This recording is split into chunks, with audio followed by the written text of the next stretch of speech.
fashion designer who wants to make the most amount of bucks. We have 3 states: New York City, Manhattan, we have Los Angeles, California, and we have San Francisco. Hi guys, it's me, amarijasz. Welcome back to my YouTube channel. In today's video, I'm going to be answering how much does a fashion designer make. If you're interested, keep watching. Don't forget to like, comment, and subscribe. Okay, so I feel like a lot of people, when it comes to fashion design, I feel like some people think they don't make any money, and I feel like some people think they make millions of dollars. So I decided to make this video to give all the aspiring fashion designers a clearer insight of how much fashion designers make with a degree, without a degree, doing freelancing, the difference of salaries in New York, San Francisco, and LA. So first I want to talk about the overall median salary. So the overall median salary for a fashion designer in the USA with a bachelor's degree is roughly $68,000. That is a median salary across the board. Working high end, working low end, that's the average salary, $68,000.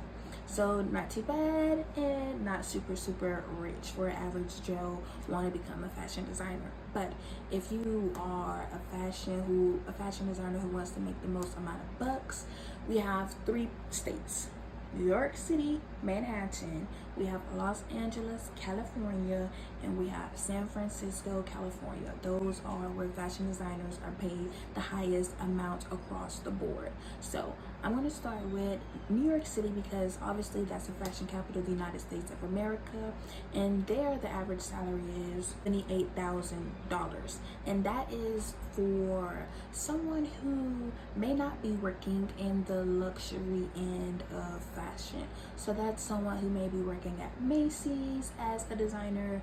That is someone who may be working at Victoria's Secret or possibly a startup boutique brand, right? But if you're getting into someone who is working in the more higher end of fashion, so that is Coach, that is Chanel, Tiffany, Louis Vuitton, that salary is looking around $90,000. And of course you can become senior designer, fashion director, and of course raises and growing, but averagely for the designer that is working on the more higher scale, you can expect to make around $90,000 in New York City as a fashion designer who is clocking in and out of a office building, right? And right now I'm just going to be talking about the fashion designers who are clocking into the building, and then I'm going to get into the freelance payers and the entrepreneurs, right?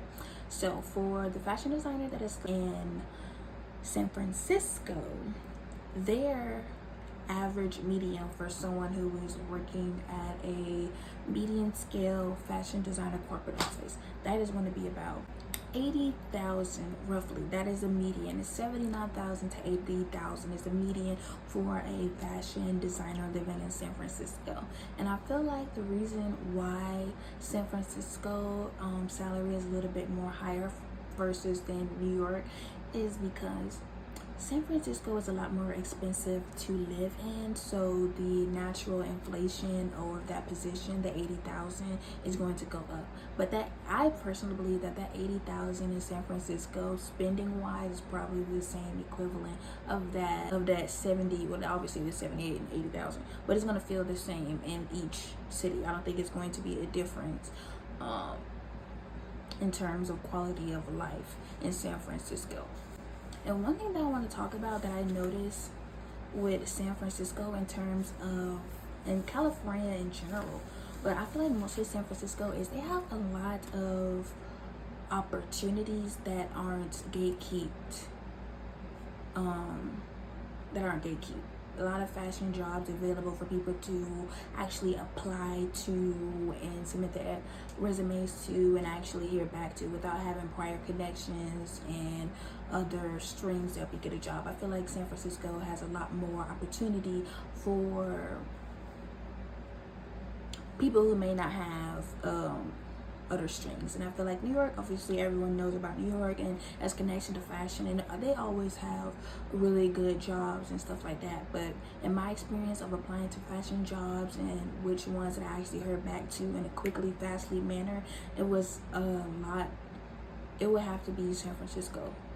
Yeah, it was mainly San Francisco that was responding to my jobs and which jobs that I could actually apply to, because they may have millions of jobs and positions available in New York, but you may not never hear about it if you're not subscribed to the business of fashion, or subscribe to Fashion Daily, or scrolling down or a certain website. You know, I feel like you can find a lot of jobs on LinkedIn and Indeed that are more so based in San Francisco than you would if you would search up New York City. But back to the topic. If you are living in San Francisco, working in the more higher end side of fashion designing, it would be about 90,000. So overall, the New York and the San Francisco, they kind of are the same. And then we have Los Angeles, and I feel like Los Angeles overall has the lowest salary across the board in all of the different categories.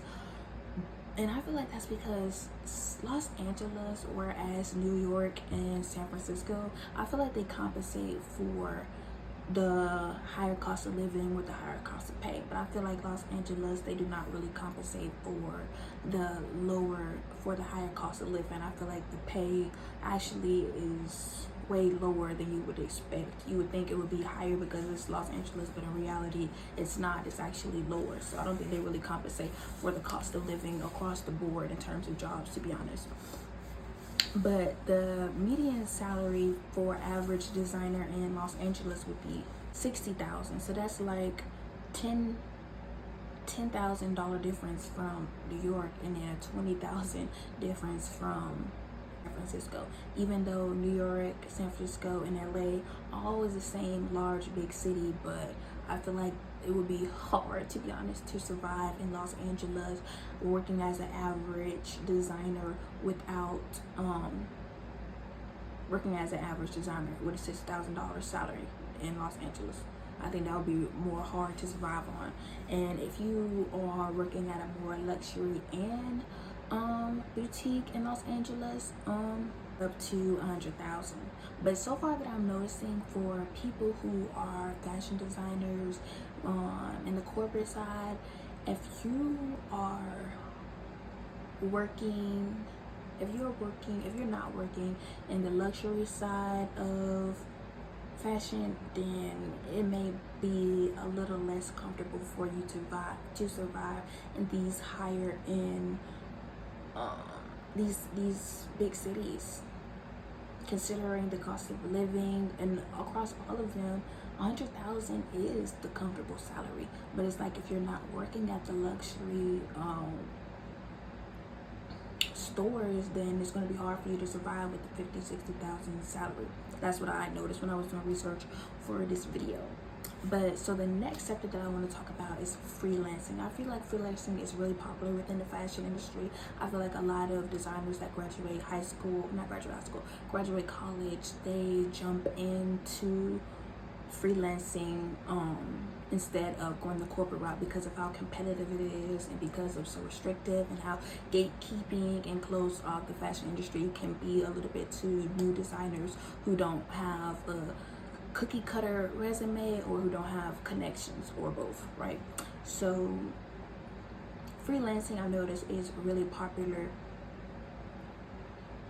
for people to do even during the university, or opting out for university and just designing without going to college and doing that whole thing. I've noticed a lot of people who are freelance designers don't have a bachelor's degree.